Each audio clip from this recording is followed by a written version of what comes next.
Hello students, कैसे हैं आप सब लोग। मैं पंकज मिश्रा, आपका सक्सेस गुरु, आपके यूट्यूब चैनल पे आपका स्वागत करता हूं। स्टूडेंट, जैसे कि हम लोगों ने लास्ट वीडियो में देखा था कि मैंने लास्ट वीडियो में आपको मैथ्स का चैप्टर एक बताया था जिसमें अरिथमेटिक प्रोग्रेशंस के कुछ क्वेश्चंस हम लोगों ने सॉल्व किए थे। ठीक है, आज के वीडियो में हम लोग बेसिकली फिजिक्स की क्लास लेंगे, जिसमें फिजिक्स में मैंने आपका फोर्स एक टॉपिक स्टार्ट कर दिया था। और फोर्स में मैंने आपको लास्ट वीडियो में basically I have told you about the definition of force, questions related to force, that is relation between CGS and SI unit of force, gravitational unit of force, इन सब चीजों के बारे में हल्का फुल्का बताया था।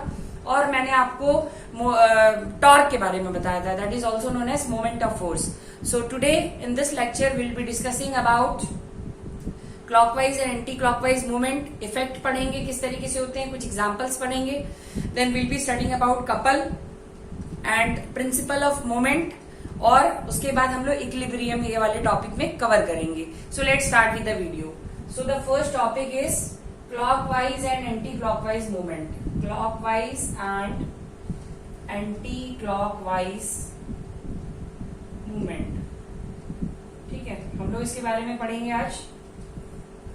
ठीक है, तो सबसे पहले मैं आपको कुछ चीज बता देता हूं। If the effect on a body, सबसे पहले ध्यान से देखिएगा, सुनिएगा, फिर उसके बाद मैं समझाऊंगा। If the effect on a body is to turn anti clockwise, क्या बोला मतलब मैंने, if the effect on a body is to turn anti clockwise, then the moment of force is known as anti clockwise moment. मतलब क्या हुआ, if the effect on a body to turn anti-clockwise, then the moment of force is known as anti-clockwise movement, anti-clockwise movement, and it is taken as positive. इसको याद रखिएगा, ये हमेशा पूछा जाता है। और डायरेक्शन की अगर बात करें तो डायरेक्शन इसकी आउटवर्ड होगी, याद रखिएगा, डायरेक्शन विल बी आउटवर्ड। ठीक है, ये फर्स्ट हो गया। Second, if the effect on the body, if the effect on the body is to turn clockwise, वहां पे एंटी क्लॉकवाइज होता है और यहां पे क्लॉकवाइज होता है, then the moment of force is known as clockwise movement। ठीक है, और ये its direction is negative, direction तो इनवर्ड होगी, and it is taken as negative and direction इसकी इनवर्ड होगी। तो बहुत ध्यान से समझिएगा कि जब एंटी क्लॉकवाइज कोई भी बॉडी पर कोई भी इफेक्ट हो रहा है, मतलब अगर हमने कोई फोर्स अप्लाई की और बॉडी जो है हमारी एंटी क्लॉकवाइज मूव की, then the moment of force is said to be anti clockwise moment and it will be always taken as positive, मतलब वैल्यू पॉजिटिव में लेंगे and direction will be always outward, tangentially outward. While in case of this clockwise movement what will happen, यहाँ पे जो effect होगा to turn the body, it will be in clockwise direction. Clockwise direction का मतलब ये हुआ moment of force जो है वो आपका क्लॉकवाइज मोमेंट हो गया और नेगेटिव वैल्यू होगी और डायरेक्शन इसकी इनवर्ड होगी। अब अगर हम लोग बात कर लें यहाँ पे, तो बेसिकली किसी भी अगर हम बॉडी पे फोर्स लगाते हैं, पाइवोटेड बॉडी है अगर मान लो, तो जो डायरेक्शन ऑफ रोटेशन है, अगर हमने किसी बॉडी पे फोर्स लगाया जो कि पाइवोटेड है ना, तो डायरेक्शन ऑफ रोटेशन क्या होगी, बेसिकली ध्यान से समझिएगा, डायरेक्शन ऑफ रोटेशन जो है वो दो चीजों पे डिपेंड करेगी। किस पे डिपेंड करेगी, दो चीजों पे।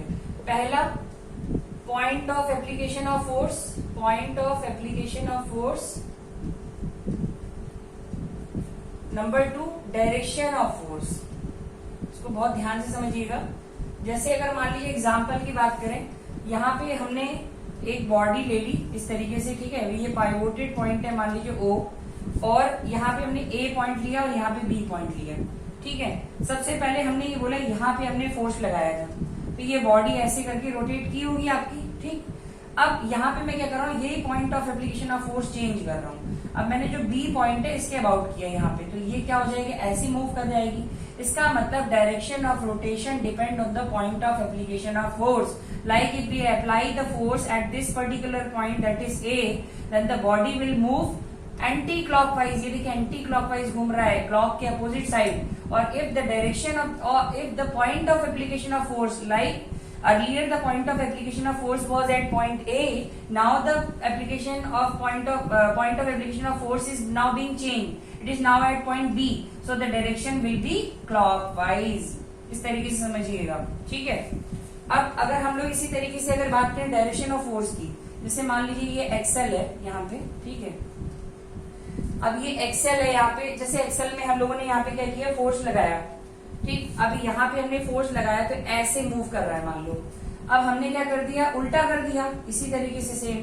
अब यहाँ से फोर्स लगाएंगे तो ऐसे ना मूव करेगा व्हील वाला, तो क्या होगा बेसिकली, यहाँ पे आपने डायरेक्शन ऑफ फोर्स को चेंज कर दिया. पहले आपने इधर की तरफ लगाया था, मतलब एंटी क्लॉकवाइज लगाया था, अब क्लॉकवाइज लगा दिया, तो डायरेक्शन ऑफ रोटेशन भी आपका चेंज हो जाएगा. तो अगर आपसे कोई पूछे कि अगर किसी बॉडी पे हमने फोर्स लगाया है जो पाइवोटेड है, that is being rotating about the axis and it is being pivoted at the centre, pivoted का मतलब सेंटर से वो अटैच्ड है, तो क्या हो जाएगा बेसिकली, इसमें दो फैक्टर डिपेंड करेंगे. पहला आपका होगा point of application of force, कि अगर आप point of application of force change कर देंगे तो डायरेक्शन ऑफ रोटेशन चेंज हो सकती है, and the direction of the force, तो उससे भी आपकी चेंज होगी. अब हम लोग कुछ एग्जांपल्स की बात करते हैं. सबसे पहला एग्जांपल तो हम लोग बहुत कॉमन एग्जांपल बात करेंगे clockwise and anti clockwise movement, क्या, टॉर्क के लिए बेसिकली. तो हम लोग जैसे दरवाजे की बात करते हैं, जैसे ये आपका डोर है, इन केस ऑफ डोर यहाँ पे हिंजेस लगी होती है, ठीक. This is called as hinge, ठीक है. ये डोर का एग्जांपल ले रहा हूं मैं, और यहाँ पे आपका मान लीजिए हैंडल है, ठीक, ये हैंडल है, और ये मान लीजिए मिड पॉइंट है, ऐसे करके यहाँ पे. अब ध्यान से देखिएगा, आपने पढ़ा था torque is equal to force into perpendicular distance. इसका मतलब टर्निंग इफेक्ट मैक्सिमम होगा जब perpendicular distance from the axis of rotation, that is the pivoted point, maximum होगा. इसका मतलब ये हुआ कि अगर इस पॉइंट पे P ले लें, इस पॉइंट पे Q ले लें, तो अगर P पॉइंट पे आप फोर्स लगाएंगे तो आपको फोर्स ज्यादा लगानी पड़ेगी. इसका मतलब ये हुआ पाइवोटेड पॉइंट से जितना कम डिस्टेंस होगा उतना टर्निंग इफेक्ट कम होगा. इसका मतलब एफर्ट ज्यादा लगाना पड़ेगा, फोर्स ज्यादा लगाने पड़ेगा. But perpendicular distance from the axis of rotation, that is hinge in case of this door, तो यहाँ पे जितना डिस्टेंस ज्यादा होगा, दैट इज हैंडल से अगर हम लोग इसको पकड़ के पुश या पुल करेंगे, so we can easily move this door. सबको समझ में आ रहा है. तो हम लोगों ने बेसिकली ये देखा कि from the axis of rotation, that is the pivoted point, अगर जितना डिस्टेंस ज्यादा होगा उतना ज्यादा टर्निंग इफेक्ट होगा. ये आपका पहला एग्जाम्पल हो गया. दूसरा एग्जाम्पल आपने देखा होगा, जैसे आप साइकिल चलाते हैं तो रियर व्हील और जो फ्रंट व्हील है, यहाँ पे जैसे आपका पैडल है, तो आपने क्या किया, इसके जो टूथ व्हील होते हैं ऐसे, जिससे चेन फंसी होती है, ठीक है. अब आपने देखा होगा कि ये वाला का डायमीटर ज्यादा होता है, इसका कम होता है. बेसिकली क्या होता है, यहाँ पे आप स्मॉल एफर्ट लगा रहे हो, थोड़ी सी एफर्ट लगा रहे हो पैडल पे, और ये इजीली मूव कर जा रहा है. जब आप इसको कैसे मूव करा रहे हो, एंटी क्लॉकवाइज, तो यहाँ पर भी टर्निंग इफेक्ट आपका मैक्सिमम हो जाएगा when the axis of rotation से आपकी, that is the pivoted point से डिस्टेंस आपकी ज्यादा होगी. रिंच आप लोगों ने देखी होगी, इस तरीके से रिंच है, जैसे मान लीजिए, तो इसमें देखा होगा आपने कि कोई भी नट, ये नट को अगर हमें खोलना है तो यहाँ पे इसका लॉन्ग हैंडल होता है, याद रखिएगा. तो why this long handle is being provided, so as to produce maximum turning effect. ये बोर्ड में क्वेश्चन आ चुका है ये वाला, ठीक है, इंपॉर्टेंट क्वेश्चन है. तो मैक्सिमम टर्निंग इफेक्ट के लिए हम लोग क्या करते हैं, बेसिकली हम लोग रिंच का इस्तेमाल करते हैं. इन ऑर्डर टू ओपन और to tighten a nut, we use to have a long handle wrench so that to produce maximum turning effect, और we can say maximum torque. अब एग्जाम्पल अगर हम लोग ले लें इन केस ऑफ जैक की बात कर ली जाए, गाड़ी में जैसे आपके पंचर हो जाती है गाड़ी, तो what we do, we use to use jack so that we can easily lift the car. तो वहां पे क्या होता है, आप स्मॉल एफर्ट लगा करके basically maximum turning effect produce कर सकते हैं. तो ये बेसिकली हमारे कुछ एग्जांपल्स हो गए. अब हम लोग बात कर लेते हैं इसके बाद कपल की, ठीक है. तो कपल की बात कर लेते हैं. तो कपल में फिर कुछ एग्जांपल्स भी हम लोग डिस्कस करेंगे. तो कपल में क्या होता है, आप ध्यान से पहले समझिएगा. कपल को पढ़ने से पहले एक चीज समझिए कि जैसे अगर हमें किसी भी बॉडी को, अगर हमें कोई पाइवोटेड बॉडी है और उसको हमें रोटेट कराना है, तो कभी भी याद रखिएगा किसी भी सिंगल फोर्स से वो बॉडी रोटेट नहीं करेगी, उस पे हमेशा नंबर ऑफ फोर्सेस लगेंगी। ठीक है, तो अगर हम कोई भी बॉडी को कह दें कि if a body is being pivoted, then if we want to apply force and so that the body rotate, then there will be several forces, not only the single force will rotate the body. So this is known as couple, है ना। यहाँ पे external force भी लगेगी plus जो force हम लोग apply करेंगे। जैसे इन केस ऑफ, जैसे आपने टैप देखा होगा, ठीक है, ये टैप है आपका, तो टैप में क्या होता है, जैसे अगर आप यहाँ पे इसको क्या करते हैं, खोलने की कोशिश करते हो, तो यहाँ भी फोर्स आपने लगाया है ना, ये फोर्स लगा और एक फोर्स यहां से भी लगेगा। ठीक, तो बेसिकली क्या हुआ, यहाँ सेवरल फोर्सेस लगेंगे, एक फोर्स से नहीं होगा। This will constitute more than one forces. Like आप और भी एग्जांपल ले सकते हैं, जैसे आपने लॉक एंड की वाले में भी देखा होगा, है ना, इस तरीके से ताले चाबी वाले में भी देखा होगा। तो यहाँ पे जब आप लोग कर रहे हैं तो यहाँ पे आपने फोर्स लगाई और यहाँ से भी फोर्स लगेगी। बेसिकली क्या होता है, कपल में यहाँ पर सेवरल फोर्सेस एक्ट साइमल्टेनियसली। ठीक है, तो अगर हम लोग मोमेंट ऑफ कपल की बात कर लें, तो मोमेंट ऑफ कपल में यहाँ पे, जैसे यहाँ पे हमने लिया, ठीक है, लाइक ए बी सी, तो यहाँ पे ऐसे हम लोग ले रहे हैं और यहाँ से ऐसे। तो अगर मोमेंट ऑफ कपल की बात करें, मोमेंट ऑफ कपल, तो ये हमारा कितना हो जाएगा, force into perpendicular distance from axis of rotation, या force into arm of couple, arm of couple. ये आपकी कौन सी डायरेक्शन होगी, देखिए इधर पे, ये एंटी क्लॉकवाइज हो गई और ये आपकी क्या हो गई, क्लॉकवाइज हो गई। तो ये बेसिकली आपका किसके बारे में हो गया, कपल से रिलेटेड हो गया। अब इसी में एक टॉपिक आता है जिसको हम लोग बोलते हैं इक्विलिब्रियम। ठीक है, इक्विलिब्रियम के उसमें क्या होता है, बेसिकली इक्विलिब्रियम में कि जब number of forces, when number of forces acts on a body, but there is no change in the state of a body,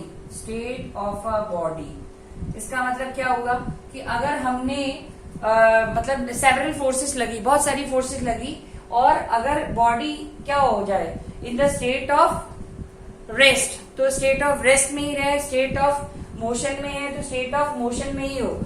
इससे पहले जैसे कपल वाले में हम लोगों ने ये पढ़ा था, आप जैसे आपने देखा होगा इस तरीके की भी एक रेंच आती है, ऐसे वाली। ठीक है, तो जब हम करते हैं तो इसको दोनों को पकड़ते हैं, तो यहाँ से भी फोर्स लगी, यहाँ से भी फोर्स लगी, तो हुआ क्या, इन दोनों ने एक दूसरे को काउंटर बैलेंस कर दिया। ठीक है, मतलब इन दोनों का इस्तेमाल होगा, एक अकेले वाले से नहीं होगा कि एक पे लगाया और आपने उस पूरे नट को खोल दिया, टाइटन कर दिया। ठीक है, ये वाला एग्जाम्पल छूट गया था, इसलिए मैंने बीच में बता दिया। अब यहाँ पे इक्विलिब्रियम वाले केस में क्या हुआ, यहाँ पे when number of forces act on a body but there is no change in the state of a body, that is the body remains in the state of either rest और state of motion. तो अगर body state of rest में रह गई, state of rest, तो ये हमारा static हो जाता है, और अगर स्टेट ऑफ मोशन में हो गई तो ये हमारा डायनेमिक हो जाता है। ठीक है, डायनेमिक इक्विलिब्रियम। अब डायनेमिक और स्टैटिक वाले में क्या एग्जांपल होंगे, जैसे आपने फिजिकल बैलेंस या बीम बैलेंस के बारे में बात की होगी, तो यहाँ पे क्या होता है कि स्टेट ऑफ रेस्ट वाला जो होगा उसमें बीम बैलेंस या फिजिकल बैलेंस वाली चीज आ जाएगी। डायनेमिक वाले में क्या होता है, जैसे एग्जांपल मैं कुछ आपको दे देता हूँ, जैसे आपने देखा होगा रेन ड्रॉप्स, आपने देखा होगा रेन ड्रॉप जो होती हैं जब वो ऊपर से नीचे की तरफ गिरती हैं, तो वहां पे क्या होता है, बेसिकली वहां पर उनकी स्पीड तो यूनिफॉर्म होती है बट उनकी वेलोसिटी वेरिएबल होती है, तो बेसिकली क्या हो जाते हैं, डायनेमिक इक्विलिब्रियम के एग्जांपल कहलाते हैं। Like in case of parachute trooper, parachute trooper वाले में भी क्या होता है, जब वो ऊपर से कूदते हैं तो क्या होता है, नीचे से बाइंड फोर्स या friction force of the air लगेगी जो कि उसको क्या करेगी, हमेशा अपोज करेगी। बट वहां पे क्या होता है, सेम लाइक रेन ड्रॉप, उसमें भी क्या होगा, उसकी स्पीड यूनिफॉर्म होगी बट वेलोसिटी वेरी करेगी। ठीक है, तो ये सारे एग्जाम्पल हमारे बेसिकली किसके हो गए, डायनेमिक इक्विलिब्रियम। तो स्टूडेंट्स आज हम लोग यहीं पे अपने लेक्चर को फिनिश करते हैं। So just go through my video, इसको आज जरूर देखिएगा, और इससे पहले जो मैंने फोर्स पे वीडियो बनाया था उसको जरूर देखिएगा। एंड अगर आपको पसंद आता है, आपको अच्छा लगता है, तो प्लीज अपने सजेशंस जरूर देते रहा करिए, अपने कमेंट्स डालिए। अपने फ्रेंड्स लोगों को शेयर करिए और ज्यादा से ज्यादा लोगों को मोटिवेट करिए कि ये चीजें पढ़ते रहें और अपने डाउट्स पूछते रहें। Thank you very much.